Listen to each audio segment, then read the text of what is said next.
এই যে এবার গোপী সোনাদের স্নান করাবো। ঘুম থেকেও তুলে দিয়েছি, দিয়ে জলের মধ্যে একটা তুলসী পাতা দেব, একটু অষ্টগন্ধা দেব, একটা বেলি ফুল ফুটেছিল, বেলি ফুল দিয়ে দিলাম, দিয়ে এবার গোপী সোনাদের স্নান করাবো। ওম নমঃ বাসুকি ওম ভগবতে বাসুদেবায়, ওম নমঃ ভগবতে বাসুদেবায়, ওম নমঃ ভগবতে বাসুদেবায়, ওম নমঃ ভগবতে বাসুদেবায়, ওম নমঃ ভগবতে বাসুদেবায়, ওম নমঃ ভগবতে বাসুদেবায়, ওম নমঃ ভগবতে বাসুদেবায়।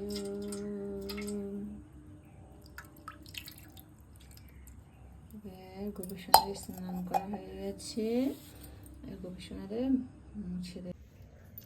গোবিন্দকে স্নান করিয়ে দিচ্ছি, আমার রাধা রানীকেও স্নান করিয়ে দিচ্ছি,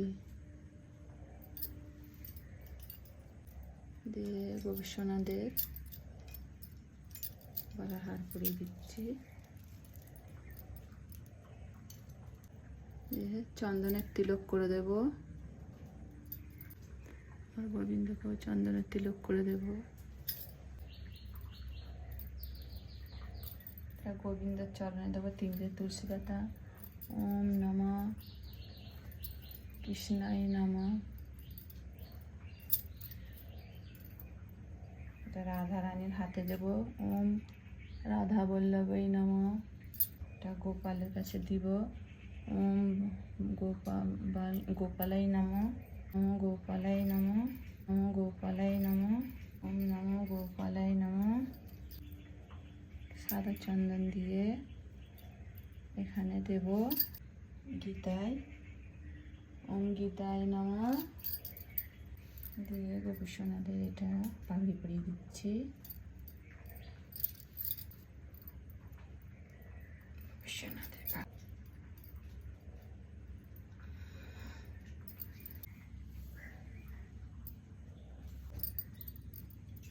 দিয়ে বাঁশুরির হাতে দিয়ে দিলাম।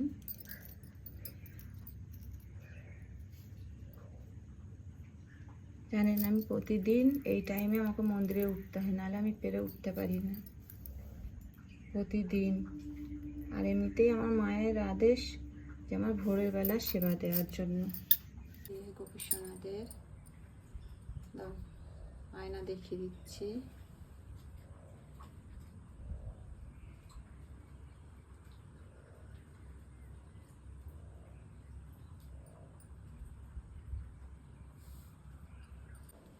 ভোলে বাবার কাছে এলাম, ভোলে বাবাকে স্নান করানো হয়ে গেছে। এখন তো আমি ফুল তুলি না, ফুল পরে এসে সাজিয়ে দেব। এখন শুধু বাবাকে স্নান করিয়ে এই যে বেলপত্র অর্পণ করব। বাবাদের এইভাবে বেলপত্র মাথায় অর্পণ করতে হয়। এবার চন্দনের সুগন্ধ দিয়ে দেব।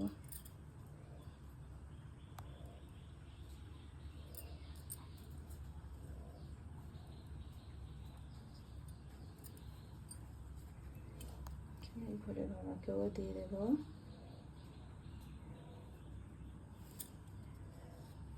নন্দী মহারাজ, এই যে এবার আমরা রান্নাঘরে প্রবেশ করছেন।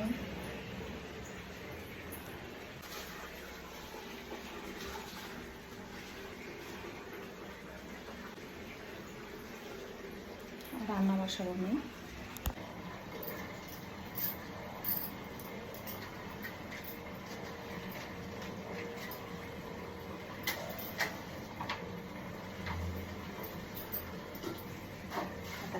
দিলাম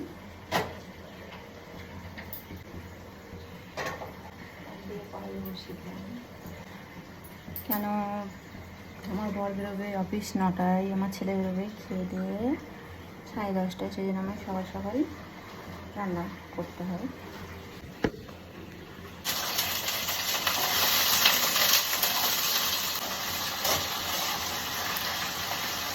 কিছু নেই, বেলবেলি ভাজা হবে, বেগুন আলু আর কচু দিয়ে একটা তরকারি হবে। সেই জন্য।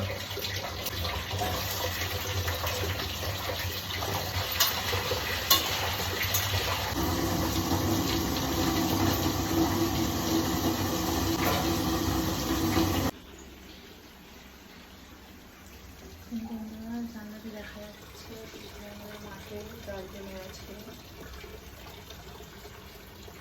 এই বর্ষাকালে আসলে মাঠে জল জমে যায় পিছনে বাগানে।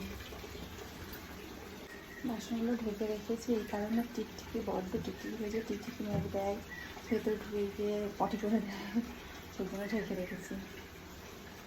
শুকনো লাগছে, শুকাচ্ছে। আমি কাঁচা কিছু করেছিলাম, শুকায়নি। এটা হচ্ছে খাবার রুম, ডাইনিং টেবিল, এটা খাবার জায়গাটা। এই যে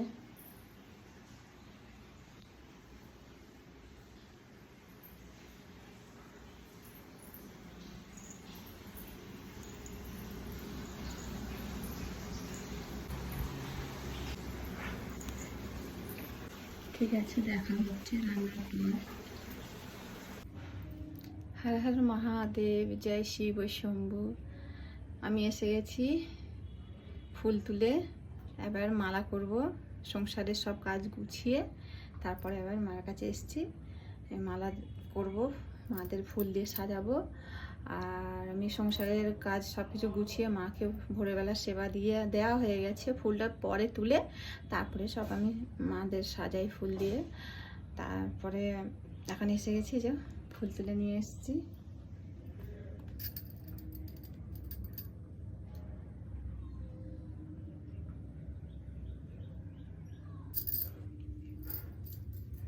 মালা করবো।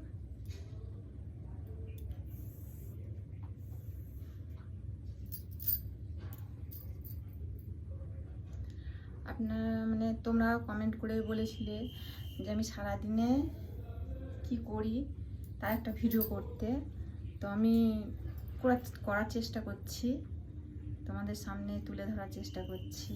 সারাদিন আমি কি করি, কখন উঠি, উঠে মাদের সেবা দিয়ে সংসারে কাজ গুছিয়ে আবার আমাকে এখানে এসে আবার মায়েদের ফুল তুলে মালা করে।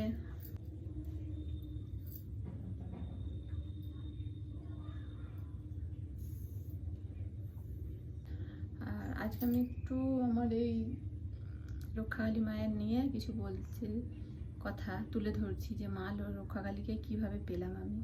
এটা আমার মা রক্ষাকালী কিন্তু না, মানে শ্মশান কালী মা। আমার বাপের বাড়ি যে আমার ভিডিও ছাড়া আছে একটা, শ্মশান কালী পুজো যে হতো, সেই মা আমার কাছে এসেছে। সেই মা যখন ওখানে আমার ভর আসে, তখন সেই মা বলেছিল যে তোর ঘরে প্রতিষ্ঠা করবি আমাকে রক্ষাকালী রূপে, কিন্তু আমি শ্মশানবাসী। সেই জন্য সেই মায়ের আদেশেই আমি রক্ষাকালী রূপে মাকে প্রতিষ্ঠা করেছি। এই মায়েরও অনেক কিছু ঘটনা আছে। ছোটোবেলা থেকে যখন আমার 5-6 বছর বয়স, আমাদের গ্রামের বাড়ি তো, গ্রামের বাড়িতে মাটি নিয়ে খুব খেলা করতাম। তখন দেখতাম কালী ঠাকুর, পাশে একটা দাদা কালী ঠাকুর তৈরি করতো, মানে দেখে সেই থেকে আমার মায়ের প্রতি খুব মানে ভক্তি। তখন আমি মাটি নিয়ে সেই দেখে এই মায়ের মূর্তি করতাম আমি। তখন সে আমাদের গ্রামের বাড়িতে পুকুরে সেই পেনা, মানে বড় বড় যে কচুর পেনা বলে, সেই তার মধ্যে নিচে দিয়ে কালো কালো চুল মতো থাকতো, সেইগুলোকে নিয়ে এসে মায়ের মূর্তি তৈরি করে মায়ের মানে মাথার চুল করে দিতাম সেইগুলো দিয়ে। এরকম সেইভাবেই মাকে পাওয়া। তখন তো 5-6 বছর বয়স, বুঝতাম না কিছু। যখন শ্বশুরবাড়িতে বিয়ে হয়ে এলাম, তখন পুকুর আছে আমার শ্বশুরবাড়িতে, পুকুরে স্নান করতে নামতাম। তখন দেখতাম যে জলের মধ্যে যেন মায়ের মুখটা ভেসে উঠছে, মানে স্বপ্নতে দেখতাম যেন মায়ের মুখটা ভেসে উঠছে। দিয়ে একজনকে আমি বললাম যে এরকম আমি মায়ের মুখ যেন দেখতে পাই, জলের মধ্যে গেলে, স্নান করতে গেলে মায়ের মুখ ভেসে ওঠে। তা একদিন আমার ভাসুরকে বললাম যে দাদা আমি এরকম এরকম স্বপ্ন পাই, তো আপনাদের এখানে কোথাও মানে জানার মতন জায়গা আছে? তো বললো হ্যাঁ আছে। তো তখন সেখানে গিয়েছিল আমার ভাসুর, গিয়ে সেখানে জানলো যে না, ও ছোটোবেলার থেকে মায়ের মূর্তি তৈরি করতো, তো তাই মায়ের মানে আশীর্বাদ ওর উপরে, দৃষ্টি আমার উপরে রয়েছে। তো ওর যখন সংসার মানে সব ঠিকমতো হয়ে যাবে, নিজে যখন মাকে সেবা করতে পারবে, সেবা দিতে পারবে, মাকে যত্ন করতে পারবে, পুরোপুরি মনটা মায়ের দিকে দিতে পারবে, তখন মা কিন্তু ওর কাছে আসবে, এটা বলেছিল আমাকে। তো কিন্তু তাই হয়েছে, মায়ের সব কিছু হয়ে যেতে তারপরেই মা আমার ঘরে আগমন করলো। মায়ের আগমন হয়েছে বৈশাখ মাসে, যে আমার বাপের বাড়ি পুজোটা বৈশাখ মাসে অমাবস্যা ধরে হয়, তারপরে পূর্ণিমা ধরে বৈশাখ মাসে। কিন্তু ওই বৈশাখ মাসেই বলেছিল যে মা, যে আবার বৈশাখ মাসেই আমার প্রাণ প্রতিষ্ঠা করবি আমাকে, বৈশাখ মাসে পূর্ণিমা ধরে আমার বাড়িতে পুজো হয়। তা মায়ের পুজো মনে হয় বাসুরি পুজো এই 3 বছর হলো মা আমার ঘরে আগমন করেছে, মায়ের 3 বছর পুজো হচ্ছে। তো এইভাবেই আমার মাকে পাওয়া। আর আমি বললাম না অনেক বছর হয়ে গেছে যে মাকে পেয়েছি, মাকে একটাই কথা বলেছিলাম যে মা, আমি যখন তোমার পুরোপুরি তোমার উপরে সেবা করতে পারবো, পুরোপুরি মন দিতে পারবো, তখন তুমি আমার কাছে আসবে। কিন্তু মা তাই এসছে আমার কাছে। মাকে তো শ্মশানকালী রূপে তো বাড়িতে পুজো করা যায় না, রক্ষাকালী রূপেই পুজো করা যায়। সেই জন্য মা এটাই আদেশ দিয়েছিল যে রক্ষাকালী রূপেই আমি প্রতিষ্ঠিত করিস। এখন এমনই হয়ে গেছে জানো তো তোমরা, যে মাদের ছাড়া আমি আর কিছু চিনি না। মাটা হচ্ছে আমার সব কিছু, যেন কি বলবো,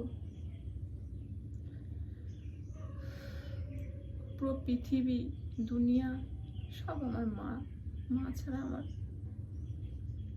যতটা পারি সংসারের কাজ গুছিয়ে মাকে সময় দিই, সময় দিয়ে মায়ের কাছে বসে মাকে আমার দুঃখ কষ্টের কথা শোনাই। মাকে কোনোদিন বলি না যে মা আমি ভালো নেই। মাকে ভালো না থাকলেও কিন্তু একটা কথা, তোমরা সবসময় মায়ের কাছে হোক বাবার কাছে হোক এটা বলবে, ভালো না থাকলেও সবসময় বলবে মা আমি খুব ভালো আছি। কেন মা জানে যে আমার সন্তানদেরকে কিভাবে ভালো রাখতে হয়, আমার সন্তানরা কি চাই, দিয়ে সবসময় হাসি মুখে থাকবে। কষ্ট হলেও সেই কষ্টটাকে প্রকাশ করতে দেবে না যে আমার মনের মধ্যে কষ্ট হচ্ছে, সবসময় হাসি মুখে থাকবে। দেখবে কষ্ট দুঃখ কোথায় চলে যাবে, আর তা আসবেই না, কাছে আসতেই পারবে না। ওই জন্য আমি সবসময় হাসি মুখে থাকি। আর মাকে আমি বলি সবসময় ভালো আছি মা, তুমি থাকতে আমার কোনো চিন্তা নেই। মা হচ্ছে অন্তর্যামী, যে আমার সন্তান আমার ভক্ত কি চায়, কি বলতে চায়, না বলার আগে সব জেনে যায়। ঠিক আছে, হর হর মহাদেব, জয় শিব শম্ভু।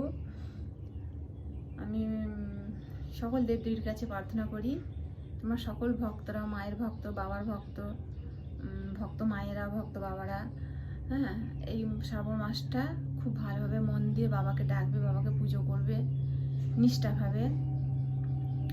আর সকল দেবদেবীর কাছে প্রার্থনা করি সকল মায়ের ভক্তদের, সকল সন্তানদের সবসময় আপদ বিপদ থেকে রক্ষা করুক, তাদের ওপরে মায়াদের আশীর্বাদের হাত যেন থাকে, এটাই সবসময় প্রার্থনা করি, বলি মাকে। তো এই বলে আজকে ভিডিওটা এখানে আমি শেষ করছি। হরে কৃষ্ণ।